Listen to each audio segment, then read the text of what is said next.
ચલો ભાઈ, ગુડ મોર્નિંગની સાથે અમે ધૂળેટીના દિવસે સવારમાં નીકળી ગયા હતા મિત્રો સાથે રિસોર્ટમાં જવા માટે. અને ત્યારબાદ ભાઈ આપણે રિસોર્ટમાં એન્ટ્રી લઈ લીધી હતી અને એકદમ જોરદાર નેચર હતું. અને ત્યારબાદ આપણે બપોરે થોડું લંચ કરીને બધાએ પોતપોતાના રીતે ભાઈ આરામ કર્યો. અને રિસોર્ટમાં ભાઈ બહુ જલસા કર્યા બધાએ. અને એકદમ એમનું એમ્બિયન્સ જો ખાલી નદી કિનારે આવ્યું હતું. અને ત્યારબાદ ભાઈ આપણે રિટર્નમાં ફેમસ પારસી ડેરી ફાર્મની મુલાકાત લીધી. જોરદાર આખું ફાર્મ હાઉસ છે, જ્યાં ઓર્ગેનિક અને નેચરલ વસ્તુ જે મળે છે. અને ભાઈ એમનું ડેકોરેશન ખાલી જોવો તમે.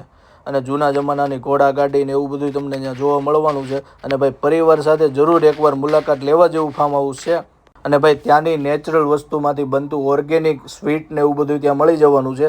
અમે ભાઈ ત્યાંના ફેમસ પનીર પકોડા ભાઈ ટ્રાય કર્યા. અને ભાઈ એનું ફેમસ શ્રીખંડ પણ એટલો મસ્ત હતો. અને ભાઈ થોડું લંચ કરીને બધાએ ત્યાંથી થોડી સ્વીટ ને એવી શોપિંગ કરી. અને ભાઈ ભાવિનભાઈ ત્યાંની સ્પેશિયલ ચોકલેટની શોપિંગ કરી હતી ને બધાને આમ જો ચોકલેટ ચખાડતા હતા. અને ભાઈ જો આવા જ અમારા મિની વ્લોગ જોવા હોય ને તો ફટાફટ પેજને ફોલો કરી દો.